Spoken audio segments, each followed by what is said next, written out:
When you think about people who are suffering from mental health, a lot of them are embarrassed, don't want to speak up about that. They feel like they're suffering in silence, that no one could understand how they feel, and yet there's so many people who have been through this and dealt with issues around mental health. We've got to think outside the box as we move towards the future, and we certainly have to think of more ways to decrease the stigma that goes along with that. First approach is wellness. Second approach is reducing the stigma of asking for mental health, self, social, and amongst the providers.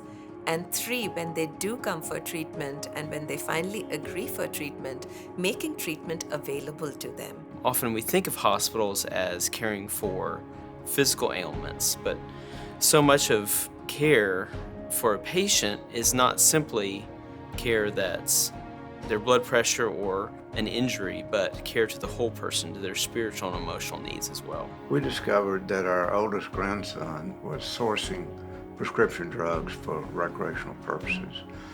And it was like a light came on. I was on the hospital board and we're doing a lot of wonderful things with the hospital. And this was flying under the radar.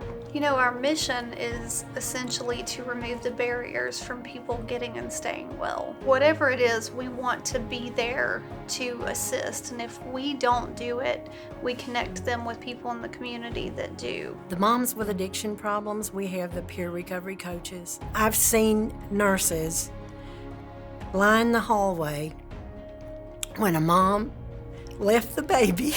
I'm sorry, I get emotional. When the mom left the baby, they actually patted her on the back, applauded for her because she was going to a recovery program. So it's an amazing program.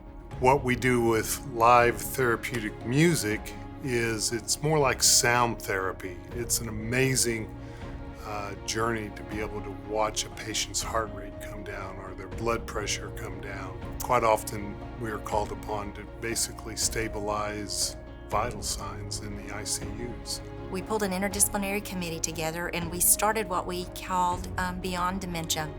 And it started as a grassroots effort inside the department to do better education with our staff so that we knew better how to come to the bedside of patients and their family members living with dementia. The programs that are out there and available in our community are ones that can really change the perception of mental health, can really improve the circumstances of anyone dealing with that. And it's so important that other people come together and work on this initiative as a community.